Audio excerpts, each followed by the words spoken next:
harapkan, kita rindukan. Oh, kapan Yesus datang? Apa yang kita perbuat? Kita menantikannya dengan tekun. Ada ketekunan. Itu prakteknya. Tekun. Terutama tekun dalam kandang penggembalaan. Tekun dalam ketekunan dalam 3 macam ibadah. Tekun dalam penggembalaan sama dengan ketekunan dalam 3 macam ibadah pokok. Itu orang merindu. Nggak usah ngomong dia. Tapi ada kenyataannya, dia merindu kedatangan Tuhan kedua kali. Apa yang belum dia lihat, dia rindu sungguh-sungguh. Dia nantikan sungguh-sungguh. Di mana nantinya? Ketekunan. Tekun dalam penggembalaan.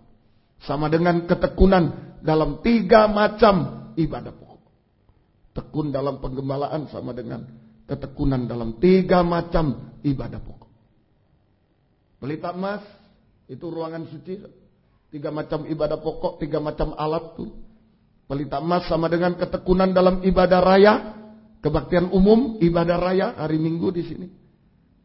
Meja roti sajian sama dengan ketekunan dalam ibadah pendalaman Alkitab dan perjamuan suci.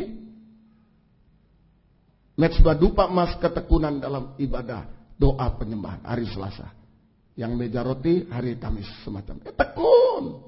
Tekun, saya ulangi, ketekunan itu adalah sesuatu yang dilakukan terus-menerus dan tidak bisa dihalangi oleh apapun. Itu istilah ketekunan. Sesuatu yang dilakukan terus-menerus dan tidak bisa dihalangi oleh apapun. Jangan gampang dihalangi. Mulai saya gembala, rekan gembala, perhatikan. Jangan gampang-gampang dihalangi. Sedikit-sedikit ya gantilah, sedikit-sedikit ganti. Wah, tidak bisa. Kalau gembalanya tidak tekun, jemaat cerai-berai. Harus tekun gembala. Kalau gembala tekun, nanti sedikit demi sedikit jemaat ikut tekun. Jangan gampang terhalangi. Ya, sedikit-sedikit gantilah. Jangan juga ya. Pemain-pemain musik dan lain-lain ya tekun. Jangan gantilah. Jangan. Ya. Jangan sampai. Ini ya, permisi Saudaraku, ini bukan sepak bola, ada cadangannya ini. Ya, saya ajarkan ke bapak-bapak gembala ini. Jangan ada cadangannya, ini bukan sepak bola ini. Gampang kalau aku tidak datang kan sudah ada yang ganti. Loh, itu sepak bola namanya. Bukan, ini kerajaan surga ini. Tidak bisa dibeli, tidak bisa diganti. Amin. Tidak bisa dibeli, tidak bisa diganti. Karena seharga darah Yesus. Jangan main-main. Jangan main-main ini. Ya, ayo. Jangan gampang, tidak bisa dihalangi. Mulai dengan tidak gampang dihalangi. Kalau tidak perlu betul, tidak bisa dihalangi. Nah, itu ketekunan hari-hari ini. Mari, saudara, Tuhan rindukan. Kalau kita merindu kedatangan Tuhan, betul-betul kita harus dalam ketekunan. Tekun dalam penggembalaan. Ketekunan dalam 3 macam ibadah pokok. Sungguh-sungguh. Tuhan tidak menipu kita, saudara. Tidak menipu kita. Tuhan siapkan mahkota kebenaran kepada kita. Kemudian B, ini merindukan kedatangan Tuhan, artinya tekun. Ya, tekun. B, 1 Yohanes 2, artinya ini merindu, mengharapkan kedatangan Tuhan kedua kali. 1 Yohanes 3, maafkan. 1 Yohanes 3 ayat 2 sampai 3. 1 Yohanes 3 ayat 2 sampai 3. Saudara-saudaraku yang kekasih, ya. Sekarang kita adalah anak-anak Allah. Anak Allah, kita semua anak Allah sekarang. Terus, tetapi belum nyata apa keadaan kita kelak. Ya, jangan sampai anak Allah. Oh, terima kasih saya anak Allah. Kau Bapa yang baik, kau sudah ini, wah Tuhan. Boleh, tapi belum nyata apa kita kelak. Terus, akan tetapi kita tahu bahwa apabila Kristus menyatakan dirinya, kita akan menjadi sama seperti dia. Ya, Kristus datang kedua kali, kita akan menjadi sama seperti dia. Sebab terus kita akan melihat dia dalam keadaan yang sebenarnya. Ya, ayat 3. Setiap orang yang menaruh pengharapan setiap itu orang padanya, yang menaruh pengharapan pada kedatangan Yesus kedua kali. Terus, menyucikan diri sampai seperti dia yang adalah suci. Seperti Yesus suci. Jadi yang B, hidup suci itu merindukan kedatangan Tuhan. Nggak usah kita gembar-gembor. Oh, saya rindu sekali. Rindu. Nggak usah. Lewat praktek. Tekun. Nah itu. Kalau nggak tekun itu nggak rindu itu. Tekun itu rindu. Tekun dalam penggembalaan. Hidup suci. Kalau tidak suci malah mempertahankan dosa, malah main-main dengan dosa, sembunyi-sembunyi dalam dosa. Itu tidak rindu, itu malah mengejek nanti. Mana? Ya. Dia takut-takut pertama berbuat dosa. Aduh, nanti kalau Tuhan datang ya apa ya? Nggak takut. Lama-lama biasa. Lama-lama sudah biasa, tidak takut ya, tidak takut Tuhan datang. Lama-lama mengejek. Aku sudah berbuat dosa, mana Tuhan tidak datang? Ngejek lama-lama. Bisa mengerti ya? Bisa mengerti ya? Apa yang saya sampaikan itu ya? Itu pengalaman saya juga. Pengalaman juga. Pengalaman juga. Pertama kalau berbuat dosa sesuatu, dulu takut. Tuhan datang, Tuhan datang. Lama-lama biasa, sudah ketawa-ketawa berbuat dosa. Lama-lama nanti mengejek, ya mana, tidak datang-datang. Lama-lama itu. Ayo, sungguh-sungguh hidup suci. Tekun, pertama, kedua, hidup suci. Ya, hidup suci. Semoga kita bisa mengerti. Lewat sistem penggembalaan, lewat penggembalaan, ini ketekunan dalam penggembalaan, lewat ketekunan dalam penggembalaan kita mengalami penyucian terus-menerus. Penyucian secara intensif, penyucian terus-menerus sehingga kita bisa hidup suci sampai suci seperti Yesus suci, tidak bercacat celah. Saya ulangi. Lewat ketekunan dalam penggembalaan kita mengalami penyucian yang terus-menerus, kontinu, terus-menerus, intensif. Sehingga kita bisa hidup suci sampai suci seperti Yesus suci. Sampai suci seperti Yesus suci. Nah, semoga kita bisa mengerti. Itulah. Ya, siapa yang mengharapkan kedatangan Tuhan harus hidup suci sampai suci seperti bagaimana? Kalau tidak terus-menerus disucikan, sucikan, berbuat dosa lagi lama baru datang sucikan, tidak bisa. Makanya saya bilang, oh luar biasa ini penggembalaan. Minggu kita datang, Senin, Selasa kita menghadapi dosa, Selasa datang sucikan lagi. Rebu menghadapi dosa, Kamis datang sucikan lagi. Jumat, Sabtu menghadapi dosa. Di dunia ini kan banyak debu, banyak lumpur, kita jalan tidak sengaja, aduh kena lagi. Dengar firman lagi intensif. Secara intensif. Coba saudara kasih survei atau survei. Polling pada diri sendiri, tidak usah orang lain ya. Survei. Saudara buat tabel apa? Daftar absen ibadah saudara masing-masing, sendiri-sendiri. Nanti kalau banyak bolongnya, saudara periksa jujur. Aku lebih banyak berbuat dosa, berbuat salah enggak? Coba saudara. Jadi makin banyak bolongnya, absennya, pasti makin banyak berbuat dosa, berkata dosa. Saya akan berani berkata. Coba polling pada diri sendiri. Saja. Ayo buat tabel. Kamis, Selasa, Kamis, Minggu. Selasa, Kamis, Minggu. Coba.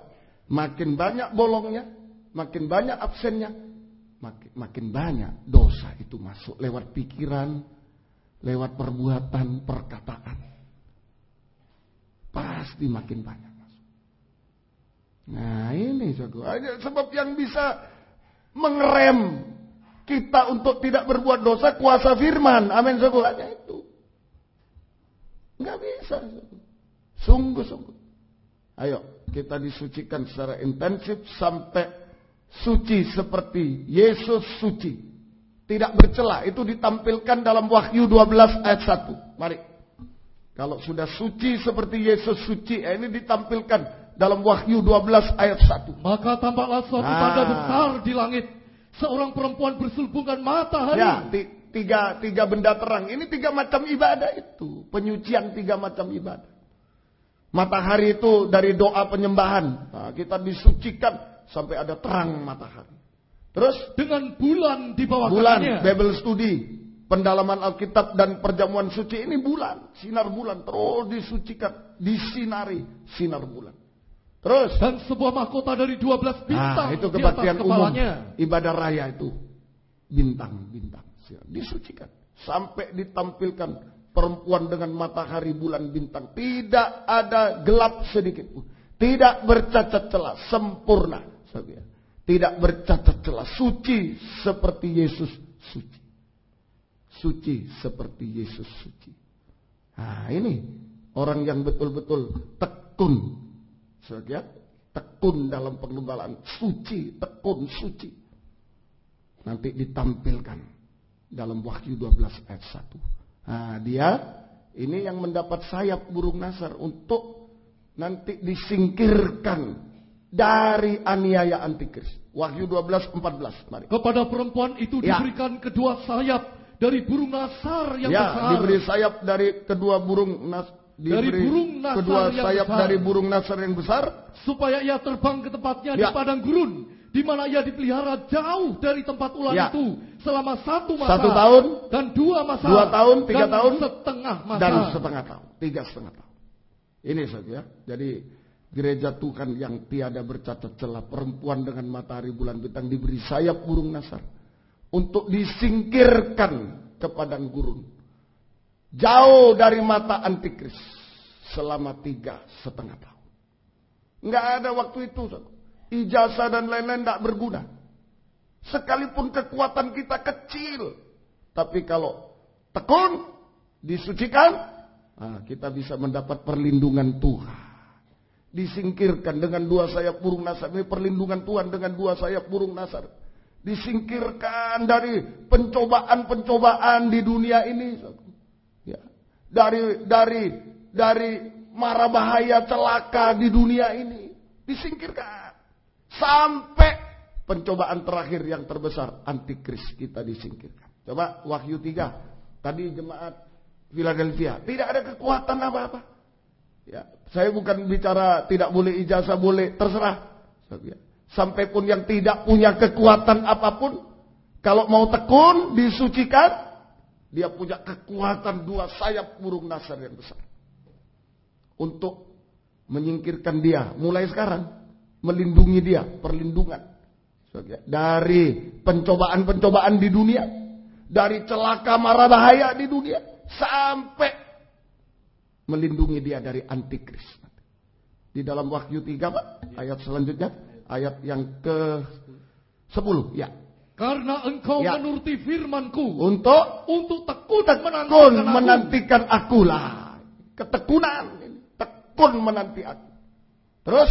Maka aku pun akan melindungi engkau dari hari pencobaan yang akan datang mulai sekarang. Seluruh dunia. Karena seluruh itulah antikris. Tidak bisa dilawan dengan ijazah. Tidak bisa dilawan dengan apapun. Tapi sekalipun kita tak berdaya. Kalau punya 2 sayap burung nasar itu bisa melawan. Teruskan, mari. Untuk mencobai mereka yang diam di bumi. Nah, inilah hasilnya. Kalau tekun tadi disucikan sampai memiliki sayap burung. Jadi kalau kita tekun suatu hari-hari ini dan suci, maka Tuhan akan melindungi kita dengan 2 sayap burung nasar yang besar terhadap pencobaan-pencobaan di dunia, pencobaan segala bidang di dunia ini. Terhadap celaka mara bahaya di dunia ini, bencana alam dan lain disingkirkan, dilindungi sampai dilindungi dari antikris. Amin, saudara. Dilindungi oleh Tuhan dan dipelihara oleh Tuhan selama 3,5 tahun. Nah, ketekunan. Kalau yang sudah meninggal dunia ya sudah. Satu, karena dia tidak berhadapan dengan antikris ya sudah selesai. Tapi kita yang masih hidup jangan senang-senang. Ya, puji Tuhan, tidak mati, hidup, ya bagus. Baik, kalau itu rencana Tuhan dalam. Tapi kalau hidup tidak punya sayap burung nasar, wah sama saja. Menderita juga hidup itu.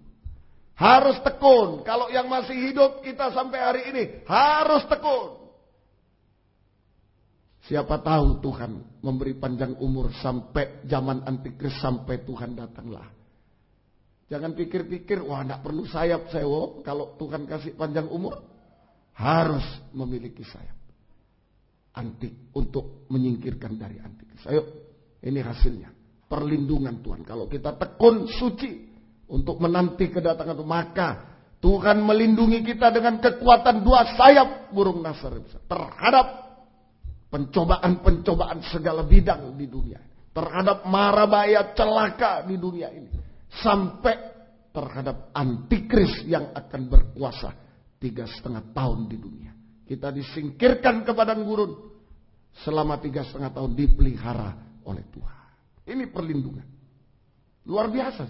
Tadi ada pemeliharaan. Ayo, mencapai garis akhir. Taat setia melayani sampai garis akhir itu memuaskan Tuhan. Mengenyangkan.